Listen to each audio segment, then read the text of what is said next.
Hello friends, स्वागत है आपको अपने ही चैनल सिविल इंजीनियरिंग ट्यूटोर पे।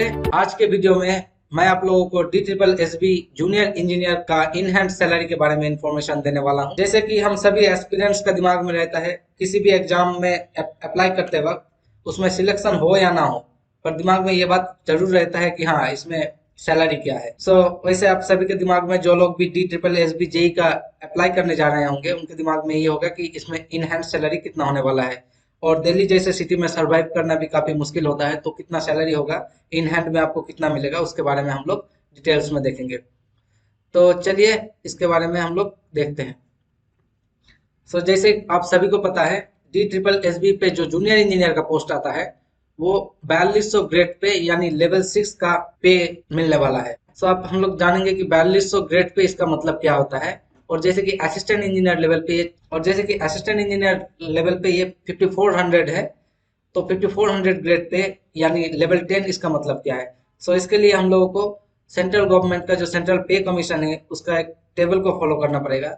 ये रहा वो टेबल। इस पे आप देख पा रहे हैं कि डिफरेंट लेवल पे कैटेगराइज किया गया है और हर एक लेवल का अलग अलग ग्रेड पे है। जैसे हम लोग का जो जूनियर इंजीनियर का पोस्ट है ये 6 लेवल का पे है और इसका ग्रेड पे 4200 है। इसी तरह असिस्टेंट इंजीनियर का जो पोस्ट है वो 10th लेवल पे का पोस्ट है और इसमें जो ग्रेड पे है वो है 5400। तो आप देख लेते हैं यहाँ पर जो लेवल 6 यानी जूनियर इंजीनियर का जो पोस्ट है उसमें हम लोग को अगर स्टार्टिंग में ज्वाइन करते हैं तो स्टार्टिंग में हम लोग को बेसिक 35,400 मिलने वाला है।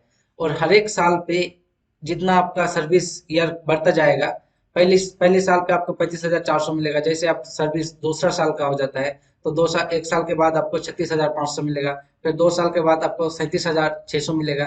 इसी तरह ये बढ़ता जाएगा। आपका स्टार्टिंग पे कितना सैलरी होने वाला है उसके बारे में देखते हैं। जैसे कि ये 4200 ग्रेड पे का पोस्ट है, तो इसके लिए पहला साल पे जब ज्वाइन करेंगे आपको 35,400 बेसिक मिलेगा। और उसी तरह असिस्टेंट इंजीनियर लेवल पे अगर आप ज्वाइन करते हैं तो आपको 56,100 रुपया बेसिक पे मिलेगा। तो चलिए इसका कैलकुलेशन देखते हैं। जैसे कि बेसिक पे हम लोग उधर से मिल गया 7th पे कमीशन का जो टेबल है उससे हम लोगों को मिल गया कि बेसिक पे 35,400 रहने वाला है 4200 ग्रेड पे के लिए। और 5400 ग्रेड पे जो है असिस्टेंट इंजीनियर लेवल, उसके लिए हम लोगों को 56,100 रहने वाला है।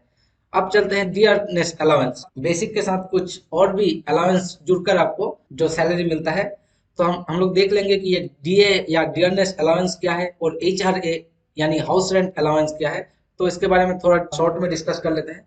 डीए यानी डियरनेस अलाउंस का मतलब है कि हर एक साल पे आप लोगों का जो महंगाई बढ़ रहा है, आज किसी भी सब्जी या किसी भी सब्जी मार्केट में चले जाइए, टमाटर का रेट आज अगर 100 रुपया है तो कल वो 102 रुपया या 105 रुपया होगा। तो इसी तरह महंगाई हर साल बढ़ता जा रहा है। सेंट्रल गवर्नमेंट या स्टेट गवर्नमेंट अपने एम्प्लॉयज को सिक्योर करने के लिए एक डियरनेस अलाउंस देते हैं ताकि अपने एम्प्लॉयज जो है वो महंगाई को बीट कर सके। करेंटली जो डियरनेस अलाउंस है वो 31% है। सिमिलरली हाउस रेंट अलाउंस के बारे में बात करते हैं। हाउस रेंट अलाउंस का मतलब होता है कि अगर गवर्नमेंट आपको क्वार्टर दे रहा है रहने के लिए, इन दैट केस आपको हाउस रेंट अलाउंस नहीं मिलेगा। और अगर गवर्नमेंट आपको कोई क्वार्टर नहीं दे पा रहा है, उस केस में आपको कुछ रहने के लिए रेंट अलाउंस दिया जाएगा। आप कहीं पर रेंट पे रह रहे हो या आप गवर्नमेंट का क्वार्टर नहीं ले रहे हो, तो आपको अपना घर चलाने के लिए, अभी अपना घर का मेंटेनेंस करने के लिए या रेंट पे रह रहे हैं तो रेंट देने के लिए गवर्नमेंट आपको HRA प्रोवाइड करता है, जिसका मतलब है हाउस रेंट अलाउंस। आप देख लेते हैं ये जो हाउस रेंट अलाउंस है ये डिफरेंट सिटी पे डिफरेंट होता है। जैसे कि मैंने यहाँ पर 27% लिखा है, तो ये मैक्सिमम 27% है। इसके लिए क्या क्राइटेरिया है वो हम लोग देख लेते हैं। अभी जैसे 2021 में, जुलाई 2021 में हाउस रेंट अलाउंस रिवाइज हुआ है और जो करंट रेट है वो एक्स क्लास सिटीज के लिए 27% है, जो कि मैक्सिमम है। एक्स क्लास सिटीज मतलब वो सिटीज जो काफी कॉस्टली है। वाई क्लास सिटीज के लिए ये 18% है। 18% ऑफ बेसिक पे, जितना बेसिक पे आपको मिलेगा, आप किस लेवल के पोस्ट के लिए अप्लाई कर रहे हैं उस लेवल के पोस्ट के हिसाब से आपको ग्रेड पे बेसिक पे पता होगा, उसी बेसिक पे का 27% या 18%। अगर जेड क्लास सिटीज में आपको पोस्टिंग है तो आप 9% ऑफ बेसिक पे आपको HRA दिया जाएगा। तो आप यहाँ पर देख लेते हैं कि ये एक्स क्लास, वाई क्लास और जेड क्लास सिटीज क्या है। एक्स क्लास सिटीज का मतलब होता है कि वो सिटीज जिसका पॉपुलेशन 50 लाख से अबव है। वाई क्लास सिटीज में आता है जिसका पॉपुलेशन 5 to 50 लाख के अंदर में है, और जेड क्लास सिटीज का पॉपुलेशन बिलो 5 लाख से। आपको दिमाग में यहाँ पर सवाल उठता होगा कि अब ये एक्स क्लास सिटीज का एग्जाम्पल क्या है। एक्स क्लास सिटीज का लिस्ट अगर हम लोग देखें तो यहाँ पर जो मेट्रोपॉलिटन टाइप सिटीज थे, जैसे पुणे हो गया, आपका मुंबई हो गया, अहमदाबाद हो गया, दिल्ली भी हो गया। सो हम लोग दिल्ली के बारे में बात कर रहे हैं, DSSB में आपको पोस्टिंग दिल्ली पे ही होगा। सो दिल्ली भी आपका एक्स क्लास सिटीज में आता है, मतलब इसमें भी आपको 27% HRA मिलने वाला है। और अगर आपको इसके बारे में और भी डिटेल जानना है कि कौन सा एक्स क्लास है, कौन सा वाई क्लास, कौन सा जेड क्लास है, तो इसके लिए आप ये स्क्रीनशॉट देख सकते हैं। यहाँ पर आपको पता चल जाएगा कि एक्स क्लास सिटीज कौन सा है और वाई क्लास सिटीज कौन सा है और जेड क्लास सिटीज कौन सा है। सो यहाँ पे एक्स क्लास सिटीज में टोटल 8 सिटीज का नाम दिया गया है, वाई क्लास सिटीज में काफी सारे सिटीज है, जेड क्लास सिटीज में आप देख सकते हैं कि एक्स और वाई क्लास के अलावा जो बाकी सिटीज रह जाता है वो होता है आपका जेड कैटेगरी सिटीज। सो आप चलते हैं पूरा डिटेल्स के बारे में कि क्या है, कितना सैलरी क्या मिलने वाला है। तो जैसे कि आपको पता है कि बेसिक आपको पता चल गया। सो आपको डियर नेस्ट अलाउंस या डीए फाइंड करना है। सो इसके लिए हम लोग क्या करेंगे, तो ऐसे ही civil engineering preparation related videos daily पाने के लिए आप मेरे चैनल को सब्सक्राइब कर सकते हैं और बेल आइकन पर क्लिक करके ऑल नोटिफिकेशन को ऑन कर सकते हैं, ताकि मैं जब भी कोई भी वीडियो अपलोड करूं सिविल इंजीनियरिंग प्रिपरेशन रिलेटेड वो आप तक पहुंच जाए। इसके लिए हम लोग ये बेसिक पे इसका हम लोग 31% ले लेंगे। सो ये आ गया 10,974 आपको मिल जाएगा DA यानी डियरनेस अलाउंस। और वहीं पर अगर हम लोग हाउस रेंट अलाउंस के बारे में बात कर लेते हैं दिल्ली के लिए, तो ये कितना हो जाएगा, ये हो जाएगा बेसिक का जो 35,400 है इसका 27%। सो ये हो गया 9,558। अब टीए की बात कर लेते हैं, तो टीए जनरली 4,716 ऐसे ही कुछ अमाउंट मिलता है, 4,700 के आसपास। सो करेंटली ये ट्रैवल अलाउंस मतलब आपको अगर कहीं से कहीं जाना है, इसके लिए गवर्नमेंट कुछ अलाउंस प्रोवाइड करती है, उसको हम लोग ट्रैवल अलाउंस टीए बोलते हैं, जो कि करेंटली 4,716 है। सो अगर टोटल देखें तो यहाँ पर टोटल बन जाएगा आपका, सम करते हैं और यहाँ से हम लोग बेसिक डीए HRA और टीए को ऐड करते हैं। सो ये 60,648 मिलता है, ये टोटल होता है। पर ये आपको नेट सैलरी नहीं है, मतलब ये आपको इन हैंड नहीं मिलेगा। इसमें अभी कुछ सारा डिडक्शन भी गवर्नमेंट अप्लाई करता है। जैसे आप गवर्नमेंट का कोई बेनिफिट ले रहे हैं या आपको पेंशन, अभी पेंशन जैसे नहीं मिलता है, आप जब रिटायरमेंट करेंगे तब आपको कुछ अमाउंट दे दिया जाता है, रिटायरमेंट के साथ एक बल्क अमाउंट दिया जाता है। सो उसके लिए गवर्नमेंट क्या करती है, हर एक महीना आपके सैलरी से कुछ अमाउंट डिडक्ट कर लेती है और वही अमाउंट को ऐड करते करते आप जब रिटायरमेंट का एज पे पहुंचेंगे तब ये अमाउंट काफी बढ़ जाता है और वही अमाउंट आपको बल्क में दे दिया जाता है। तो इसको हम लोग डिडक्शन बोलते हैं और देखते हैं कि क्या क्या डिडक्शन है। तो जैसे फर्स्ट वन है नेशनल पेंशन स्कीम जो है NPS, इसके लिए आपको कुछ अमाउंट आपके सैलरी से डिडक्ट कर देना पड़ता है या गवर्नमेंट डिडक्ट कर देती है। तो वो कितना है, वो है 10% ऑफ सैलरी, मतलब वहां पर बेसिक एंड डीए का जो सम आएगा उसका 10% लेंगे हम। सो हम लोग देख लेते हैं कितना आता है। सो पहले हम लोग सम कर लेते हैं बेसिक और डीए का। सो यहाँ पर बेसिक 35,400 और 10,000 इसका सम हो जाता है, और इसको हम लोग इसका ये करने के बाद मल्टीप्लाई कर देते हैं 10% से। सो ये रहा 4,637, ये अमाउंट आपको NPS के लिए देना पड़ेगा आपके सैलरी से। और बाकी मेडिकल जो है वो 500-600 कुछ भी होता है, तो मैं इस केस में 600 ले लेता हूँ। जनरली 500 से 600 इस रेंज में इसके लिए मेडिकल बेनिफिट जो आप ले रहे हैं उसके लिए गवर्नमेंट आपके सैलरी से कुछ अमाउंट डिडक्ट कर लेता है, वो 600 रुपये ले लेते हैं। एक प्रोफेशनल टैक्स भी देना पड़ता है 200 रुपीज के आसपास। सो ये रह गया आपका डिडक्शन। अब देख लेते हैं कि टोटल डिडक्शन कितना होता है। सो टोटल डिडक्शन के लिए भी हम लोग सम कर लेंगे, और सम करके अगर इसको ऐड करें हम लोग तो इसके लिए 5,437.4 ये अमाउंट आपका सैलरी से डिडक्ट कर दिया जाता है। सो आपका जो टोटल बना था पहले बेसिक्स पे डीए HRA और टीए मिलकर जितना सैलरी बना था 60,648, वही से अगर टोटल डिडक्शन को माइनस कर दे तो आपका नेट सैलरी बन जाएगा। सो हम लोग देख लेते हैं कितना नेट सैलरी बनता है। सो ये टोटल अमाउंट मिल गया अपने को, और यहाँ से जो टोटल डिडक्शन है वो अपन माइनस कर देंगे। सो ये मिल गया 55,210.6, ये अमाउंट आपका नेट सैलरी के रूप में आपको दिया जाएगा। तो यहाँ पर 55,210.6 यानी 55,000 के तकरीबन ये अमाउंट आपको, तो ये बन गया आपका नेट सैलरी। अब देखते हैं ग्रॉस सैलरी कितना बनता है। सो नेट सैलरी जो है वही आपका इन हैंड सैलरी रहने वाला है, इतना रुपया ही आपको मिलने वाला है गवर्नमेंट की तरफ से। बाकी जो अमाउंट है वो कुछ अमाउंट गवर्नमेंट आपसे काट लेती है, बट वो एक्चुअली में आपका जब रिटायरमेंट होता है तब वो अमाउंट आपको गवर्नमेंट देती है।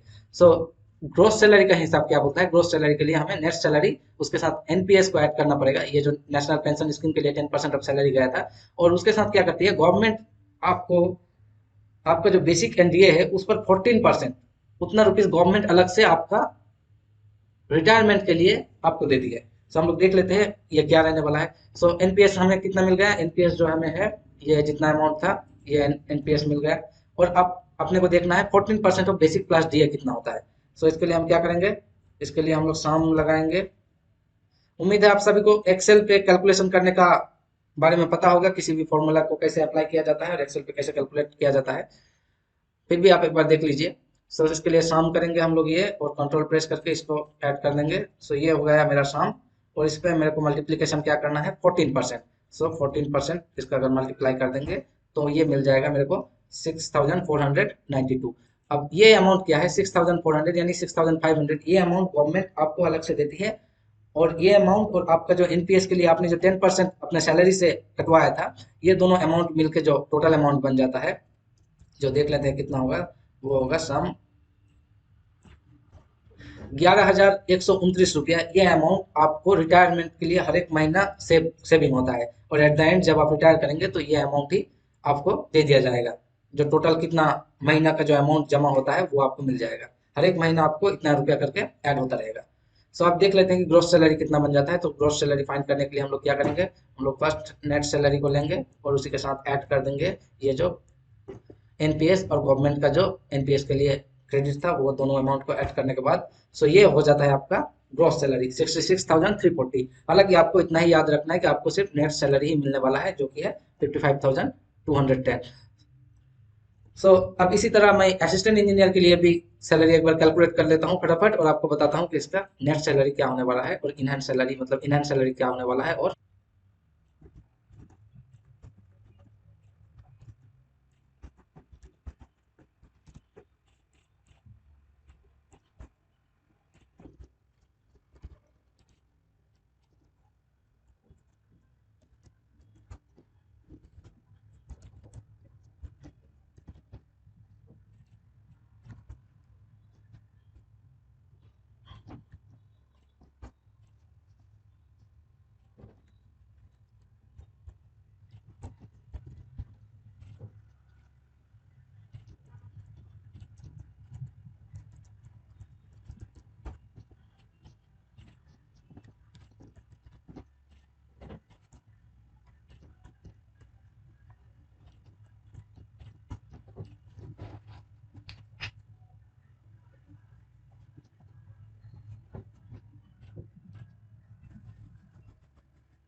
तो ये हो गया असिस्टेंट इंजीनियर पे अगर आप सिलेक्टेड होते हैं तो आपको नेट सैलरी मिलेगा 85,204 रुपीज।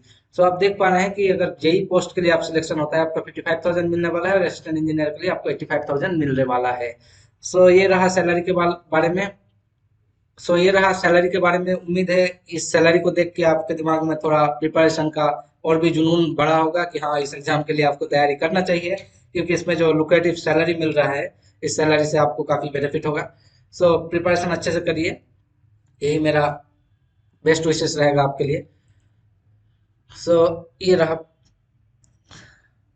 सो उम्मीद है आपको सैलरी के बारे में सो उम्मीद है मुझे कि आपको सैलरी के बारे में और कोई कंफ्यूजन नहीं होगा। अगर फिर भी आपको किसी भी तरह कंफ्यूजन होता है, या अगर और किसी एग्जाम का जैसे एसएससी जूनियर इंजीनियर का हो, या आप किसी भी स्टेट से बिलोंग कर रहे हैं, उस स्टेट का सैलरी के बारे में आपको जानना है, या उसका इनहेंस सैलरी कितना होगा, तो आप मेरे को इस वीडियो के नीचे कमेंट कर सकते हैं, या मेरे इंस्टाग्राम चैनल पे भी आप मुझे मैसेज कर सकते हैं। मैं इस चैनल पे काफी एक्टिव रहता हूँ, और इस चैनल पे आप देख पा रहे हैं कि तकरीबन 20,000 के आसपास फॉलोअर्स है, और 800 से भी ज़्यादा पोस्ट मैंने इस चैनल पे कर दिया है ऑलरेडी। अब इस पोस्ट को आप फॉलो कीजिएगा, इस पोस्ट से आपको काफ़ी हेल्प होगा सिविल इंजीनियरिंग के किसी भी एग्जाम में, किसी भी एग्जाम का प्रिपरेशन करने के लिए। सो आप इस चैनल को लाइक भी कर सकते हैं, और मेरे इस यूट्यूब चैनल को सब्सक्राइब कर लीजिएगा ऐसे ही लेटेस्ट अपडेट पाने के लिए, या सिविल इंजीनियरिंग के किसी भी जॉब का नोटिफिकेशन हो, या सिविल इंजीनियरिंग जॉब का प्रिपरेशन रिलेटेड वीडियोस पाने के लिए।